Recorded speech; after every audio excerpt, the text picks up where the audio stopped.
मित्रों नमस्कार। मित्रों आज हम बात करेंगे एक ऐसे प्लैनेट की और अपनी कुंडली में एक ऐसे भाव की जो हमें विरासत भी देगा और बड़े बड़े असाध्य रोग भी सकता है। वो आपके जीवन को एकदम पलटने वाला होता है, आपको ऐसी गुण विद्याएं भी दे देता है जैसे ज्योतिष शास्त्र और तांत्रिक विद्या, इस प्रकार विद्या भी देता है। अगर इस भाव में इस प्लैनेट का समावेश हो जाता है या इस भाव में ये प्लैनेट आ जाता है तो हमारी किस्मत एकदम बदल देती है। कभी कभी आपने देखा होगा, जैसे आपकी कोई समस्या नहीं हो रही है, आप उस व्यक्ति के सामने जाते हैं और उस व्यक्ति के मुख से जो बात निकल जाती है वो बात सच साबित हो जाती है। वो क्यों होता है? जब इस प्लैनेट का इस भाव से ट्रांजैक्शन होता है या इस भाव में ये प्लैनेट होता है। अब बात करते हैं वो कौन सा भाव है, वो कौन सा प्लैनेट है। वो प्लैनेट है केतु। केतु हमारी अंतरात्मा है और अंतरात्मा में उठने वाले सवाल है केतु विकृति का भी, जो हमारी विरक्ति होती है किसी चीज से, उसका कारक भी माना गया है। और जो अष्टम भाव है, अष्टम भाव हमारी मृत्यु का, हमारे सैया सुख का, हमारे अचानक धन लाभ का और हमारी वसीयत का भी कारक होता है।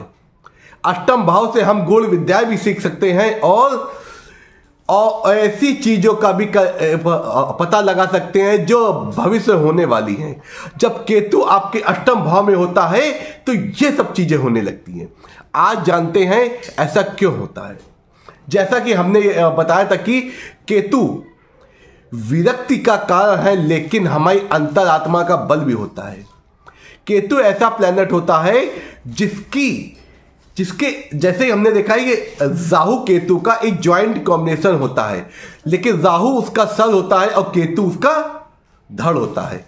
राहु केतु दोनों छाया ग्रह कहलाए, जिन्हें समुद्र मंथन काल में जब विष्णु जी के चक्र ने उनके सिर को काट दिया था तो राहु और केतु अलग हो गए थे। केतु के पास अपनी बुद्धि नहीं होती, लेकिन जो बुद्धि होती वो डीप नॉलेज वाली होती है। केतु जिस भाव में बैठता है और जिस ग्रह के साथ बैठता है उसके अनुसार कार्य करने लगता है।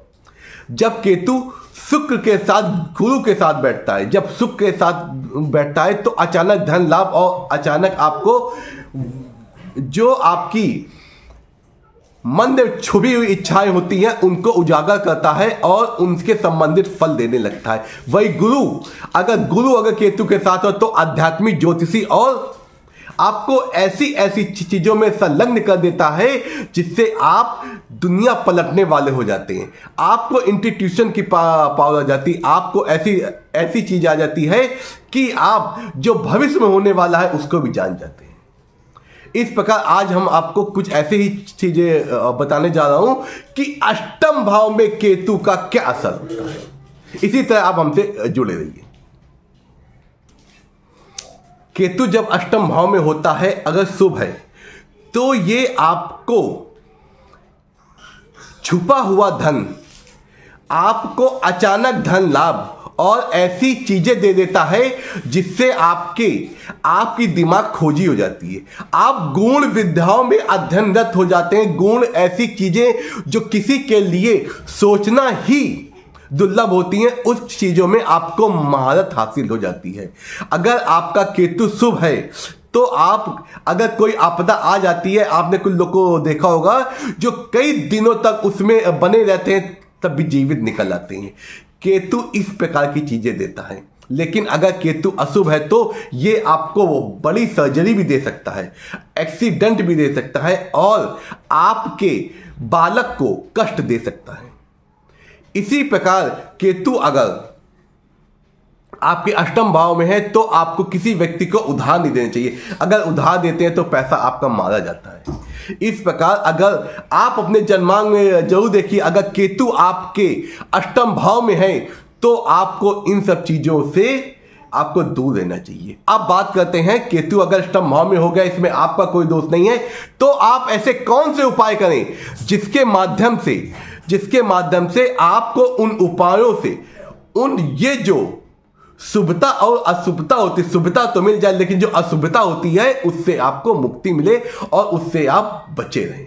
आपको क्या होता है, केतु अगर आपके अष्टम भाव में है तो आपको शिखा अवश्य रखना चाहिए। शिखा रखने से केतु आपका शुभ हो जाता है। आपको अच्छे आचरण करने चाहिए, आपको शिव भक्ति करनी चाहिए। प्रतिदिन शिव भक्ति करने से क्या होता है, शिव का असर, केतु का असर कम हो जाता है, क्योंकि शिव का असर जब केतु पे पड़ता है तो केतु का प्रभाव कम हो जाता है और आपको आध्यात्मिक चीजों में लगे रहना चाहिए। केतु क्योंकि गर्म जोशी और गुस्सा भी प्रदान करता है। इस प्रकार आप केतु जब अष्टम भाव में तो आपको इन सब चीजों का विशेष ध्यान रखना चाहिए। इस प्रकार आप हमसे जुड़े रहिए, मैं और भी आज आपके लिए अच्छे अच्छे वीडियो लाऊंगा। नमस्कार।